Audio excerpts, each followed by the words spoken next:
ሰላም ሰላም ቤተሰቦች እንዴት ናችሁ? ደህና ናችሁ? እኔ ደህና ነኝ፣ እግዚአብሔር የተመሰገነ ይሁን። እናንተ እንዴት ናችሁ? ሰላም ናችሁ? ባላችሁበት ቦታ ሰላማችሁ ብዝት ትርፍርፍ ይበልልኝ። ውድ ቤተሰቦች ሰብስክራይብ አድርጉኝ።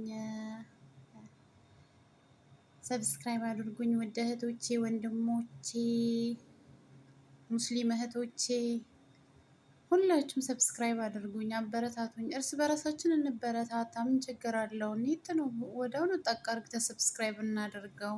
እርስ በራሳችን እንበረታታ።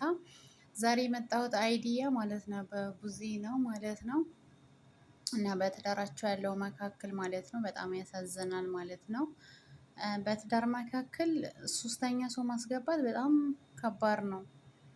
ሶስተኛ ሰው መግባት የለበትም በትዳር መካከል ማለት ነው እና በጣም ይከብዳል።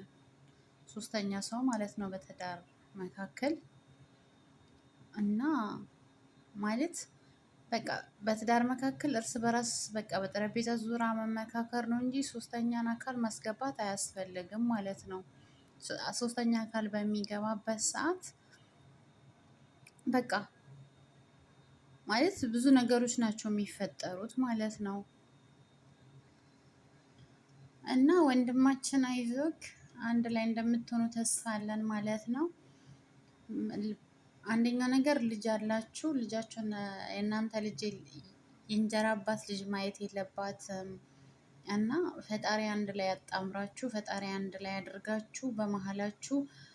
በመሀላችሁ ሰይጣን ይውጣ፣ ፍቅራችሁን ያብዛላችሁ፣ አንድ ላይ ፈጣሪ ያደርጋችሁ ማለት ነው። እግዚአብሔር ከእናንተ ጋር ይሁን። እግዚአብሔር በመሀላችሁ ይግባና አንድ ላይ እንደምትሆኑ ተስፋ አለኝ ማለት ነው። እና አይዞክ ወንድማችን፣ ሶስተኛ ሰው በቃ በመካከላችሁ ማውጣት አለባችሁ። ሶስተኛ ሰው አያስፈልግም ማለት ነው። በተለይ ትዳር መካከል ውስጥ ሶስተኛ ሰው መግባት አያስፈልግም።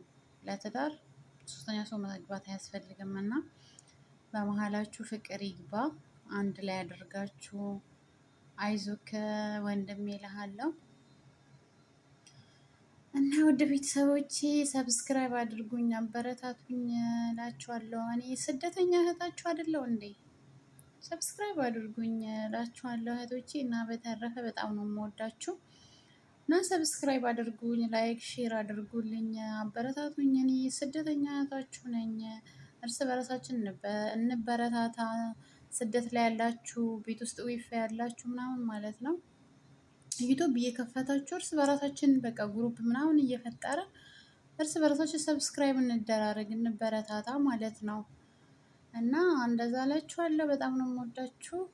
ባላችሁበት ቦታ ሰላማችሁ ይብዛልኝ። በቀጣይ ቪዲዮ እስከምንገናኝ መልካም ቆይታ ይሆንላችሁ። ባይ ባይ።